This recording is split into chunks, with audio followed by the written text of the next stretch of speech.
La gracia de nuestro Señor Jesucristo, el amor de Dios y la comunión del Espíritu Santo sea con todos ustedes. Este día no pudimos grabar en la congregación, grabamos en esta hora, en el nombre del Señor, compartiendo con ustedes este mensaje para el domingo de Cristo Rey.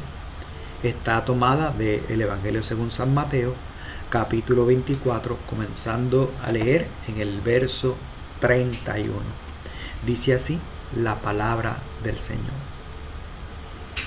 Pero cuando el Hijo del Hombre venga en su gloria, todos los ángeles con él, entonces se sentará en el trono de su gloria, y serán reunidas delante de él todas las naciones, y separará a unos de los otros como el pastor separa a las ovejas de los cabritos, y pondrá las ovejas a su derecha y los cabritos a su izquierda. Y entonces el rey dirá a los de su derecha: venid, benditos de mi Padre, heredad del reino preparado para vosotros desde la fundación del mundo. Porque tuve hambre y me diste de comer, tuve sed y me diste de beber, fui forastero y me recibiste, estaba desnudo y me vististe, enfermo y me visitaste, y en la cárcel y vinisteis a mí.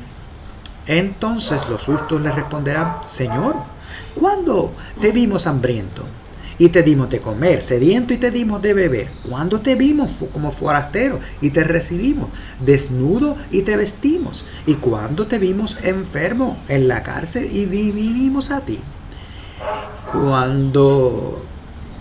Respondiendo el rey les dirá: en verdad os digo que cuanto lo hicisteis a uno de estos mis hermanos, aun los más pequeños, a mí lo hicisteis.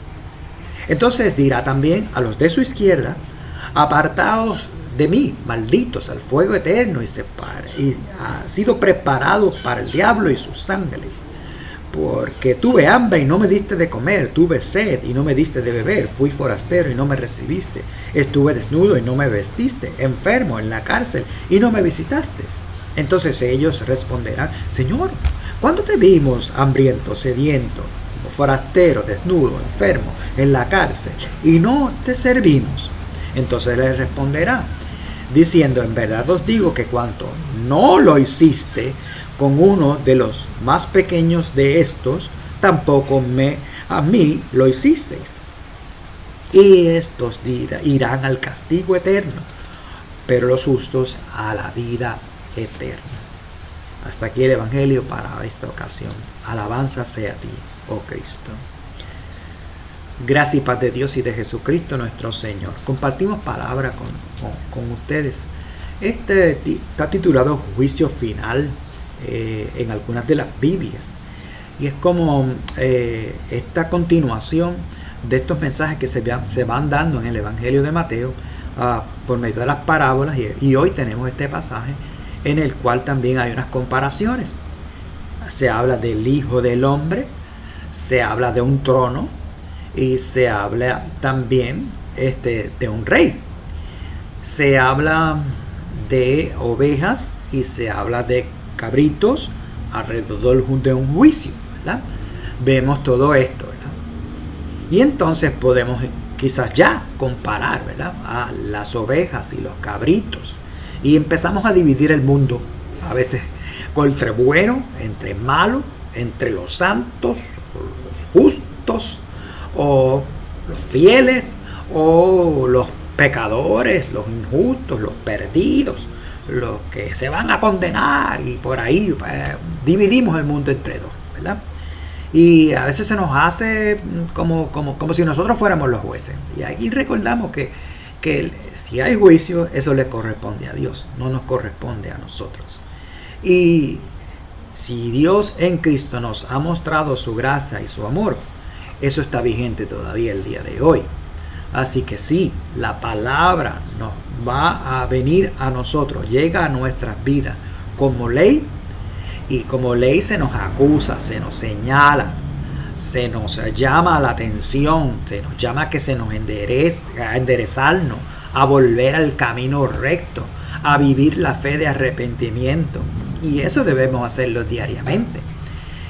Y porque no somos perfectos, porque estamos en esa lucha todavía entre el pecado, las fuerzas del pecado, las fuerzas del mal, ¿verdad? O de la misma muerte.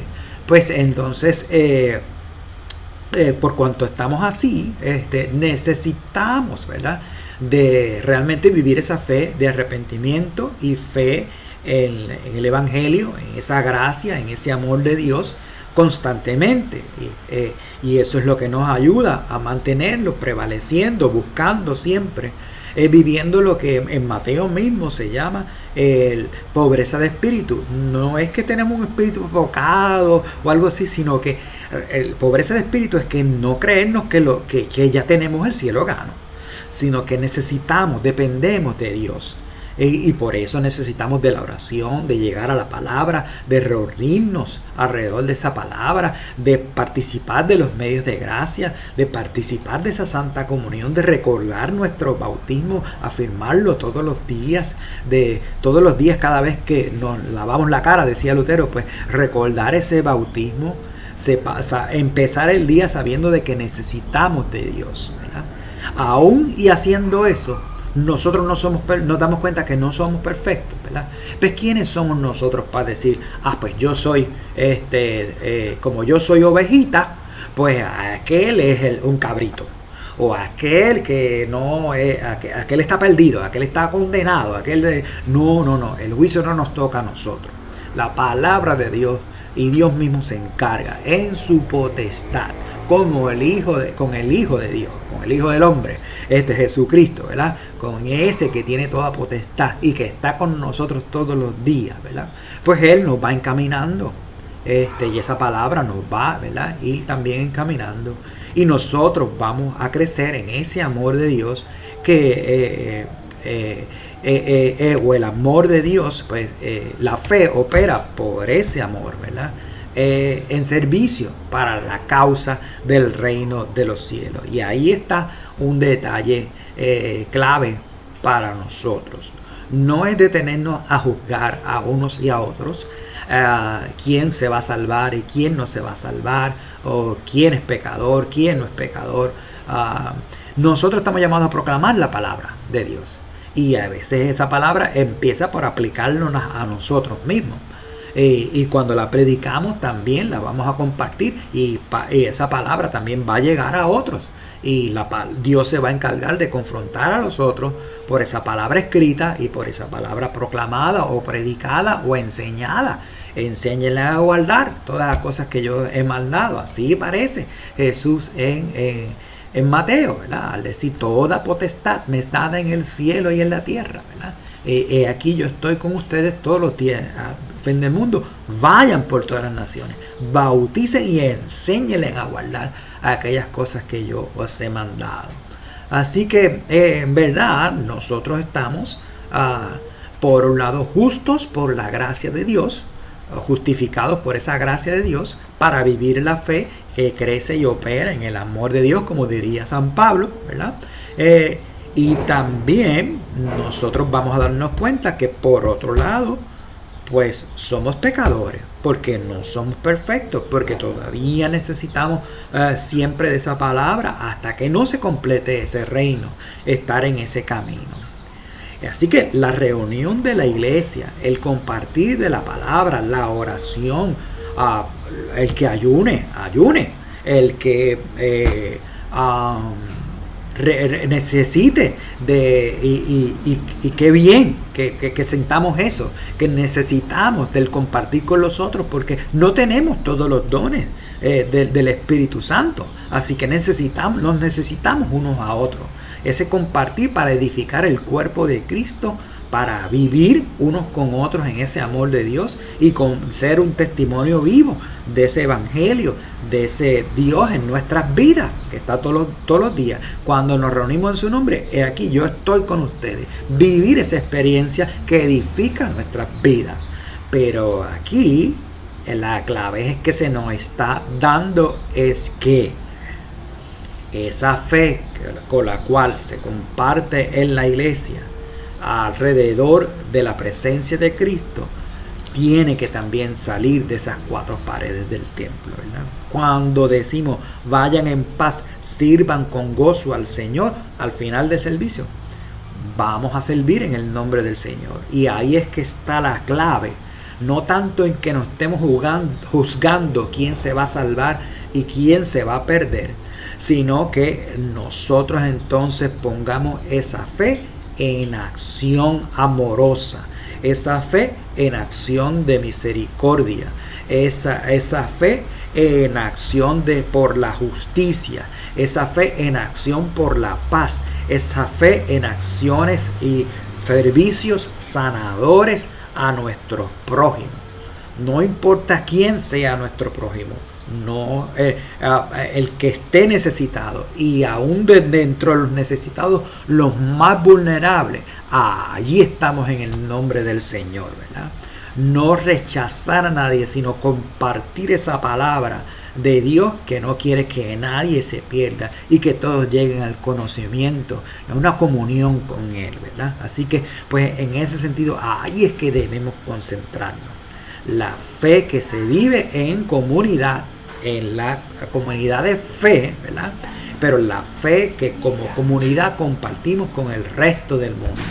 Y parte de esa misión de la cual hablaba, enseñar, no solamente se enseña con la Biblia, leyéndola y definiendo qué significa, también se enseña con nuestro testimonio, con nuestro servicio, con nuestra entrega a esa causa del reino de los cielos. Y ahí es que vemos, ¿verdad? Un himno que me parece que podría ser de buena aplicación para este día. Por ejemplo, es el 5:17 del himnario de liturgia y cántico, ¿verdad? Y dice así: con vosotros está y no le conocéis. Con vosotros está, su nombre es el Señor. Vosotros está y no le conocéis. Con vosotros está, su nombre es el Señor. Se repite 2 veces, ese es el estribillo. En un español más acá dice: con nosotros está y no le conocemos. Con nosotros está, su nombre es el Señor. O sea que en un español más acá le quita el vosotros, le dice: con nosotros Él está, pero no le conocemos. Oye, pero esto, ¿y cómo es así? Bueno, porque el Evangelio de hoy nos los indica, ¿verdad? Y los versos de este himno también son como una aplicación del Evangelio, o son una proclamación de la palabra que leemos en el Evangelio, porque nos dice de esta manera: su nombre es el Señor y pasa hambre, Él clama por la boca del hambriento, y muchos que lo ven pasan de largo, acaso por llegar temprano al templo. Interesante eso, ¿verdad? Porque a veces decimos: bueno, ya yo soy de las ovejitas porque yo voy al templo, yo me reúno para orar, yo leo la Biblia, yo comparto en la comunidad de fe. Pero ¿y cuando ves a alguien con hambre? ¿Le pararás en el camino? ¿Te detendrás para darle comida a ese que es de los más pequeños del reino, o a ese que es de los más necesitados y de los más vulnerables? Podrás ver el rostro de Jesús en ese necesitado, en el hambriento, en el sediento, ¿verdad? En el que está enfermo, en el que está en la cárcel, porque a veces decimos: si está en la cárcel no es por bueno, y tú eres perfecto. Si está en la cárcel, mira en él el rostro de Jesús, y visítalo, acompáñalo, comparte con él la fe, la esperanza que tenemos en Dios. Ayúdale, ¿verdad? Apóyalo, dale esa palabra de liberación, de esperanza, de sanidad integral para su vida, ¿verdad? Así que tenemos entonces el mensaje aquí más claro, ¿verdad? En el sentido de que todos están llamados. Mira, los mismos que él puso a la derecha le preguntamos: ¿y cuándo te vimos, Señor, desnudo? ¿O cuándo te vimos hambriento? ¿Cuándo te vimos y no te servimos, ¿verdad? Y los que se marcó en el Evangelio, en la lectura del Evangelio, como los cabritos, también preguntaron lo mismo: Señor, ¿y cuándo te vimos hambriento? ¿Cuándo te vimos sediento? ¿Cuándo te vimos en la cárcel? ¿Verdad? Nosotros entonces ya tenemos esa ventaja de que sabemos a qué se refiere, ¿verdad? Y es que veamos el rostro de Jesús en aquellos más vulnerables, más débiles, en aquellos que necesitan que llevemos el Evangelio, no solamente con palabras, sino con cuidado, con atenciones, con facilitación, con consejos, con una palabra de aliento, una palabra de esperanza, ¿verdad? Y atender su necesidad de hambre, de sed, ¿verdad? De liberación si está en la cárcel, de sanidad si está enfermo, ¿verdad? Ese es el mensaje para esta ocasión. Y esperamos que así sea, que la fe pues se torne también en participar, en colaborar con ese reino de los cielos. De Él es toda potestad y nos ha puesto en su santidad, nos ha colocado en su santidad para compartir esas buenas nuevas de Jesucristo y esas acciones de misericordia, justicia y paz, hasta que llegue la paz plena en el mundo, en su segunda venida. Que así sea, que la paz que sobrepuja todo entendimiento guarde vuestros corazones y mentes en Cristo Jesús. Amén.